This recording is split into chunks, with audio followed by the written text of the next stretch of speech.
예, 2박 3일 일정으로 방한한 스티븐 비건 미 국무부 대북정책 특별대표가 어제 북한을 향해 만나자는 제안을 했습니다. 하지만 북한은 아직까지 아무 반응을 내놓지 않고 있습니다. 네, 이런 가운데 중국과 러시아가 유엔 안보리에 대북 제재 완화를 요구하는 결의안 초안을 제출한 걸로 전해졌습니다.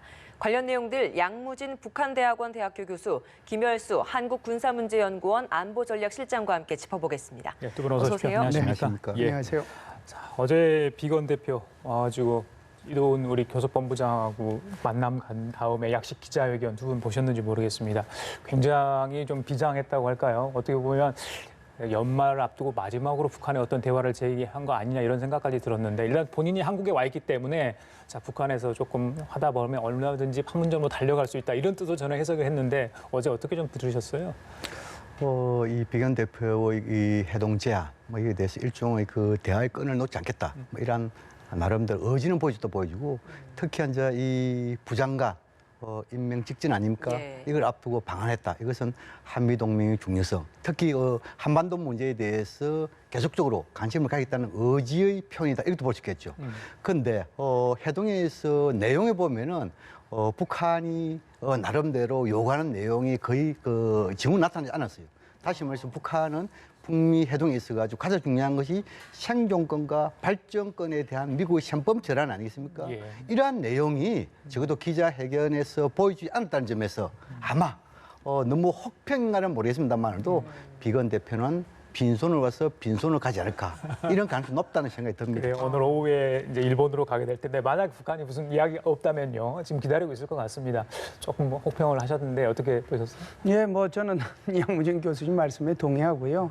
사실은 11월 달에 비건 대표가 스톡홀름, 그러니까 스웨덴을 통해 가지고 12월 중으로 북미 실무회담을 하자고 제안을 했고요. 여기에 당시에 이제 북한 측 대표죠. 김명길 순회대사가 답변하기를 임의의 장소와 임의의 시간에 북미 실무회담을 할 수 있다라고 얘기를 했어요. 비건 대표가 이제 온 것도 그걸 염두에 두고 왔는데 아시다시피 이제 최근 한 2, 3주 사이에 말폭탄이 오고 가고 그리고 이제 그 동창리에서 엔진 시험이 있게 되고 상당히 이제 험악해졌죠. 예. 그러다 보니까 이제 북한에서는 계속해서 새로운 길을 얘기도 하고 ICBM 쏜다는 그런 신호도 보내고 있고 그러니까 비건 대표가 오기는 왔는데 이게 정말 뭔가 메시지를 제대로 된 걸 갖고 왔는지 그렇지 않으면 트럼프 대통령이 준 뭔가 친서를 갖고 왔는지 그런 것들이 굉장히 애매한 상태에서 이제 기자회견을 했는데 평상시와 다르게 굉장히 좀 비장하게 말을 하지 않았는가. 그래서 이것이 올해로서는 마지막 북한에 대한 대화 제의일 수도 있지만 예. 이제 어떻게 보면 이 비건 대표가 한 얘기는 앞으로 지금 상황이 굉장히 더 나아질 기미가 없다라고 하는 것을 이 대화 제의를 통해서 좀 표현된 게 아닌가 이렇게 봅니다. 어제 내용 중에서 균형 잡힌 합의를 할 준비가 되어 있다라는 이야기를 했습니다. 이 내용이 북한으로 보았을 때는 굉장히 좀 부족한 내용이었다 이렇게 봐야 되는 겁니까? 그래서 이제 이 비건 대표는 사실은 대화파지요. 지금까지 그 대화파이기 때문에 북한에서 이 미국의 관료들 예를 들어가지고 폼페오라든지 볼턴이라든지 이런 사람들은 직접 비판을 많이 했지만 비건에 대해서는 직접 비판한 사례가 없습니다. 예. 그만치 이 대화를 하려는 의지가 있다 이렇게 인정한데 그럼에도 불구하고 비건이 또 지금까지 지속적인 이야기는 예를 들어가지고 유연성, 동시성 또는 백년 이런 이야기 하긴 했습니다. 예. 그러나 그렇게 이야기를 하고 난 이후에 실질적으로 북미 간의 협상장에서는 전혀 변화의 모습을 보여주지 않았다. 그런 측면에서 아마 북측도 이번 그 비건 이런 해동 제안에 대해서 조금 의구심을 가질 걸 보여주고 방금 en국에서 말씀한 대로 균형된 이런 부분에 대해서는 아마 서로 북한과 미국이 서로 원하는 것을 하나의 테이블에 올려놓고 아마 협상하지 않을까.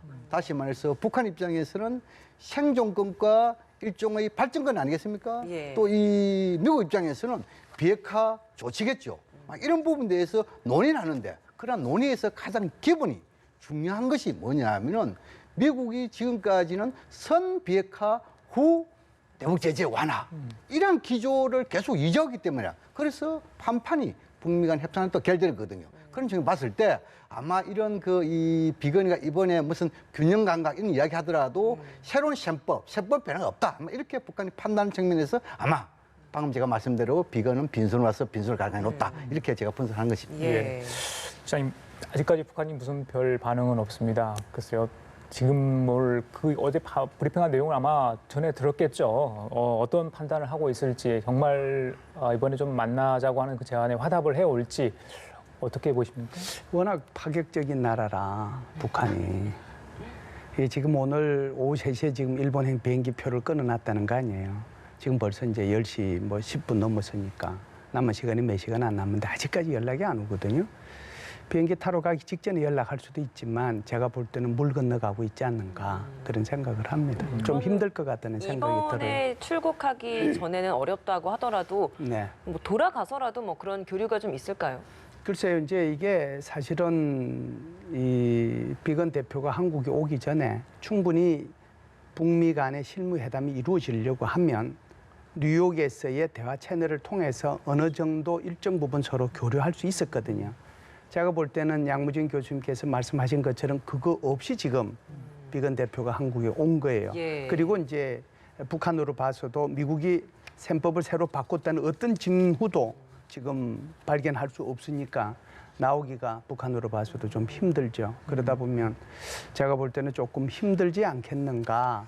그래서 지금 대화의 국면이 오늘 이 시간이 지나면은 아마 대화의 국면이 지나가고 지금 북한이 얘기하고 있는 것처럼 새로운 길을 향한 전략적 도발의 길로 들어설 가능성이 높다 이렇게 보죠. 교수님, 미국 입장에서는 자 봐라, 비건 대표를 보내서 한국에 와가지고 이렇게까지 대화 제안했는데 북측이 무슨 이야기를 하지 않고 저렇게 계속 담화를 통해서 글쎄요, 뭐 비난만 하고 있다. 그러니까 미국에서는 할 도리를 다 했다. 이렇게 주장할 수 있지 않을까요? 어떻게 보십니까? 네, 이제 그 말씀 드리기 전에 이제 우리 김 실장님이 잘 말씀하셨는데 이 비건 해동 제안에 대해서 북한의 반응이 어떨 것이냐. 아마 제가 보기에는 두 가지 겁니다. 무시하거나 아니면은 지금까지 비건 대표의 카운터파트지요. 이 김명길 순회대사, 이 순회대사의 담화를 통해 가지고 더 이상 쇼는 하지 말라. 대화를 하려 하면은 새로운宪법 전환을 가져오너라. 아마 이렇게 이야기할 가능성이 크고 지금은 이제 미국 입장에서는 상당히 좀 복잡할 거예요. 물론 나름대로 비건 대표가 이 한바트가 직접 와가지고 이 대화 해동 이것을 제안하고 있지만 예. 어떻든 간에 그 대화의 끈을 놓지 않는 그에 대해서 우리가 평가할 수 있습니다. 이제는 대화의 끈을 좀 넘어가지고 어찌 보면 전진 이걸 필요한 거 아닙니까? 예. 이 지금 북미 간을 만나서 해가지고 계속 만나면은 만나서 뭔가 진전된 이것은 한 번밖에 없었어요. 그것은 뭐냐는 게 지난해 6.12 싱가포르 북미 정상 6.12 성명 외에는 계속 보면 결렬되고 전혀 진전을 못했단 말이에요. 그런情況 봤을 때 아마 미국도 지금 이제 속내 복잡함 속에서 강원 메시지를 함께 던지고 있을 것이다. 지금 한편으로는 아마 이 비건 대표를 통해 가지고 대화의 끈을 놓지 않겠다. 평화 이런 이미지를 심어주고 또 다른 한편으로는 그 이 북한의 여러 가지 규범 위반 도발에 대해서 플랜 B랄까 이까지도 준비하는 그런 선상에서 아마 강원 메시지를 함께 담고 있는 이런 전략을 펼치고 있다 이렇게 이해하면 될 것 같습니다. 예. 제가 이제 한마디 더 붙이면요. 회담의 결과가 나오는 거지 한 번 만나가지고 좋은 결과 나온다라고 하는 것은 굉장히 드문 경우죠. 지금 이제 한미 간에 방위비 분담금 협상하고 있지만 벌써 이제 5번째 내일 이제 오늘부터 하는 거잖아요. 작년 같은 경우는 11번이나 방위비 분담금 협상을 했거든요. 한미 간에 그렇게 동맹 관계여도 어떤 무엇을 이제 합의안을 도출하기 위해서 11번씩이나 서로 이제 기싸움을 하는데 특히 이제 북한의 핵 문제는 비핵화해라라고 하는 거하고 이제 우리 그 양 교수께서 말씀하신 것처럼 발전권하고 생존권을 보장해라 이 차이에 어마어마한 차이가 있는 거예요. 이게 어떻게 한 번만에 되겠어요? 그러려고 하면은 계속 만남이 중요한데 예. 만남 자체를 거부하면서 셈법을 바꾸라고 서로가 요구하니까 그러다 보니까 지금 여기까지 이런 결과로 오지 않았는가 하는 그런 생각이 들고요. 예. 지금이라도 이제 서로의 목적을 달성하기 위해서 셈법을 조금씩 바꿀 노력은 필요하다라고 봅니다. 예. 그래야 북한도 전략적 도발을 멈추고 이 길이 지금 2017년도 연말 상황으로 가지 않고 2018년도 상황으로 갈 가능성이 높아질 수가 있죠. 예. 이런 상황에서 지금 중국과 러시아가 유엔 안보리에 이 북한의 대북 제재 일부를 해제해달라라고 요청을 하는 결의안 초안을 제출을 했습니다. 그동안 뭐 제재 해제를 요구하는 경우는 많았는데 이렇게 결의안을 요청한 건 처음 아니겠습니까? 그렇습니다. 뭐 유엔의 이런 모든 그 계략 속에는 예. 그 정신이랄까요. 잘못을 하면은 제재를 하고 또 나름대로 이 해법이랄까요.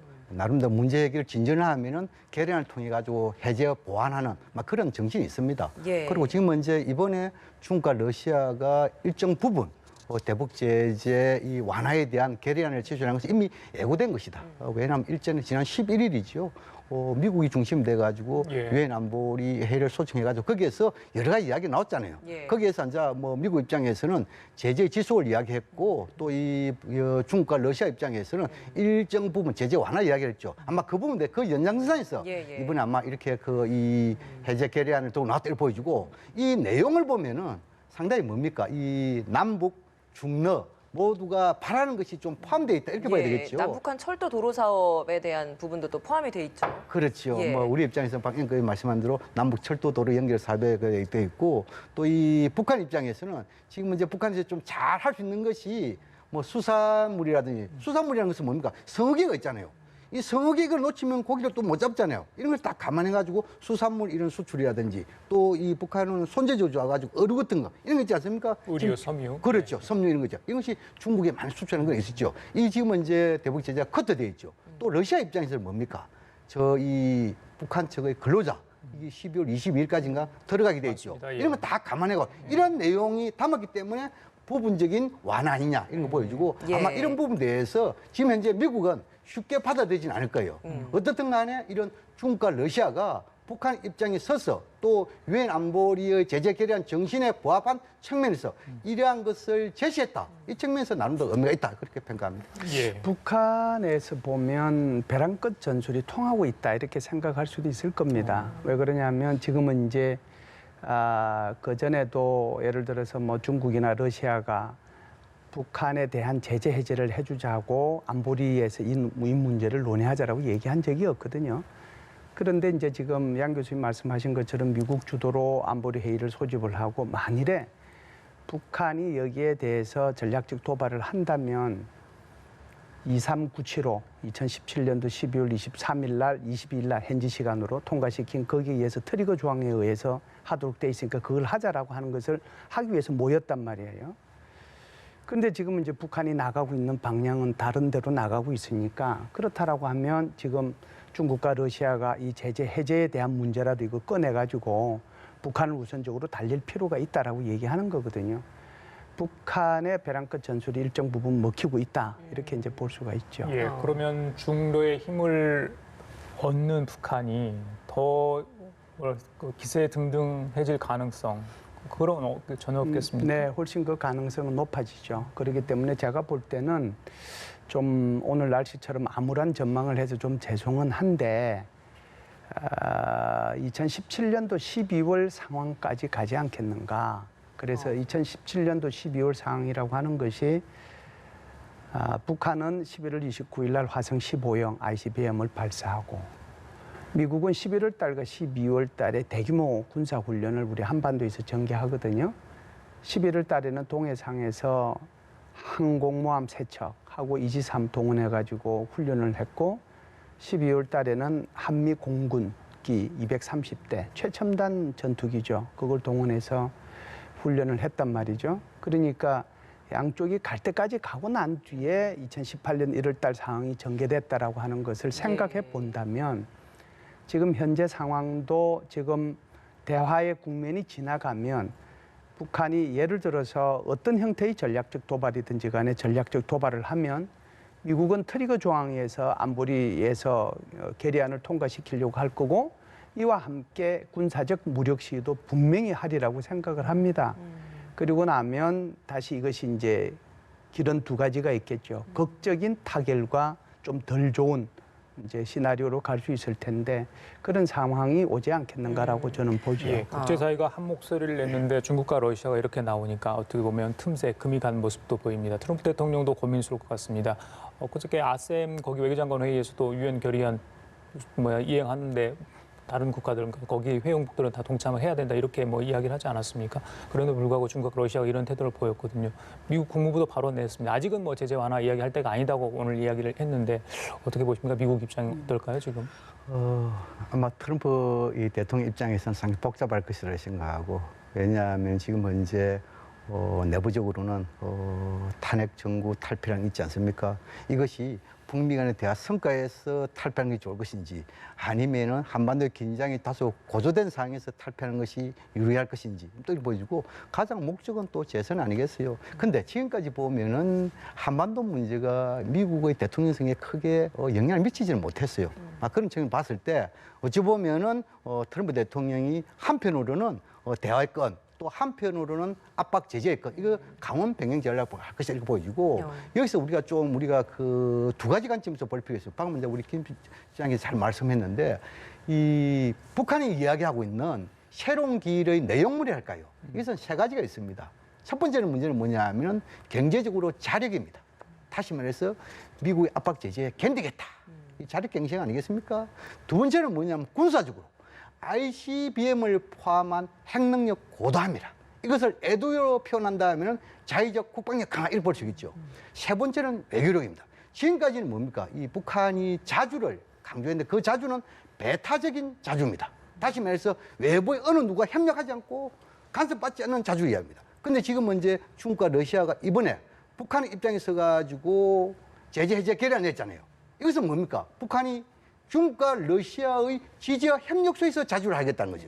그런 측면을 봤을 때 아마 북한이 이런 세 가지의 전략을 세워놓고 움직이기 때문에 그 움직임에 대한 구체적인 행동, 이것이 얼마 남지 않는 측면에서 방금 우리 김 실장이 말씀하신 대로 한반도 전망이 상당히 어둡다는 측면에서 저도 동감을 표합니다. 이게 사실 뭐 결의안이 채택이 되려면 상임이사국 뭐 5개국의 뭐 거부권 행사가 또 없어야 되고 뭐 이런 절차들이 있어서 사실상 채택은 불가능한 건데도 불구하고 그런 의사 표현 자체만으로도 북한에는 굉장히 좀 힘이 된다라는 거죠. 그렇죠. 지금 말씀하신 것처럼 안보리 결의안이 통과되려고 하면 상임이사국의 거부권이 없는 상태에서 비상임이사국을 포함해서 15개 국가 중에서 9개 국가가 찬성을 해야 되는 거거든요.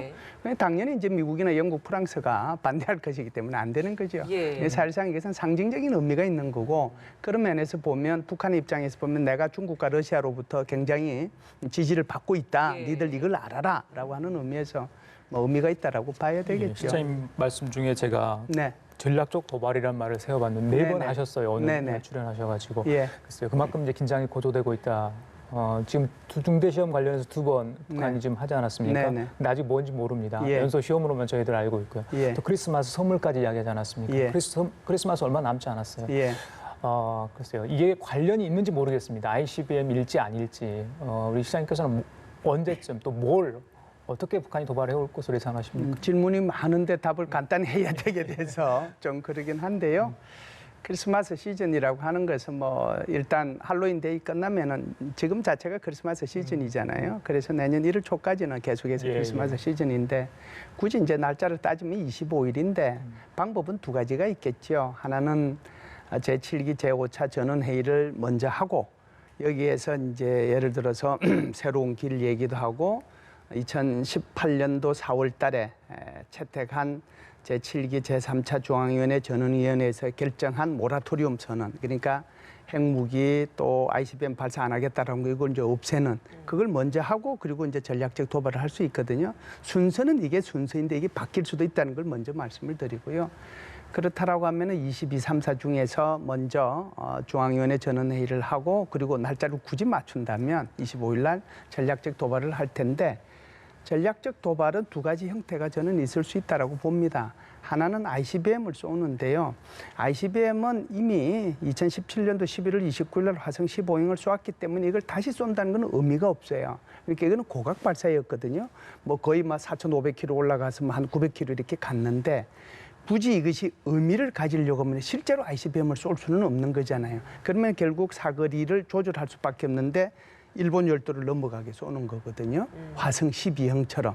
그러나 쏘는 것은 화성 15형으로 쏠 수 있다라고 하는 거죠. 그게 이제 ICBM이 있는 거고요. 두 번째는 박정천이가 굉장히 좋은 얘기를 했는데 이번 엔진 실험한 거 그거 다른 데도 쓸 수 있다. 다른 전략 무기에도 쓸 수 있다라고 하는 그걸 보면 인공위성을 쏠 가능성도 있는데요. 화성 15형을 쏠 때는 80톤 포스짜리 분사구 2개를 이렇게 쏘아 올린 거거든요. 요걸 4개를 묶으면 320톤 포스가 됩니다. 그런데 이걸 320톤 포스 정도가 되면 이걸 거의 정지 궤도까지 올릴 수 있는 36,500km예요. 추진력이. 되는 거죠. 네, 그 정도 되는 거니까 우리가 지금 인공위성 개발하고 있는 것이 75톤 포스거든요. 오히려 북한이 개발한 것보다 한 5톤 포스 작죠. 그런데 이번에 개발한 것은 80톤 포스 4개를 묶어가지고 이걸 인공위성으로 올리려고 하는데 초점을 둔 건지, 그렇지 않으면 90톤 포스나 100톤 포스를 만들 수도 있는 거거든요. 그러면은 뭐 이거는 뭐 전략 무기에도 그거 한 개 가지고 뭐 쓸 수도 있지만, 그렇게 되면은 정지궤도 올리는 데는 아무 문제가 없단 말이죠. 물론 2단 추진체, 3단 추진체, 인공위성까지 올리려고 하면 2단 추진체하고 3단 추진체가 다 같이 필요해요. 그러면 2단 추진체를 그전에는 액체로 썼는데 이걸 고체 연료로 바꾸고, 3단 추진체는 뭐 당연히 이제 고체가 되는 거고, 요런 데 대한 실험을 다 했으면 이것이 다른 전략 무기에도 그대로 적용되는 기술이다라고 얘기했기 때문에 인공위성 이번에 쏘고 그걸 이제 ICBM의 기술에 그대로 접목해서 사용할 수 있는 것이죠. 우리 교수님께서 어떻게 보십니까? 그래서 이제 이 전략도 도발 관련해 가지고 이 도발의 시기가 언제고 또 도발의 형태가 무엇인가 뭐 관심이 갈 수 있겠죠. 이 크리스마스를 보통 이렇게 그 도발한다면 지금까지 북한의 도발 경험 보면은 상대의 반응에 따라 가지고 수위를 조절해 왔습니다. 처음부터 ICBM과 같은 아주 큰 것을 쏜 것이 아니고 뭐 일례로 지금까지 신종, 사종 세트 북한이 한 6개월 동안 이렇게 발사해 왔죠. 아마 그런 것을 좀 발사를 해가면서 미국의 압박 제재 어떤 강도냐, 다시 말해서 새로운 제재를 내놓을 것인가, 막 이런 것을 봐가면서 여기서 만약에 새로운 제재를 내놓으면 그것보다 강도를 높이겠죠.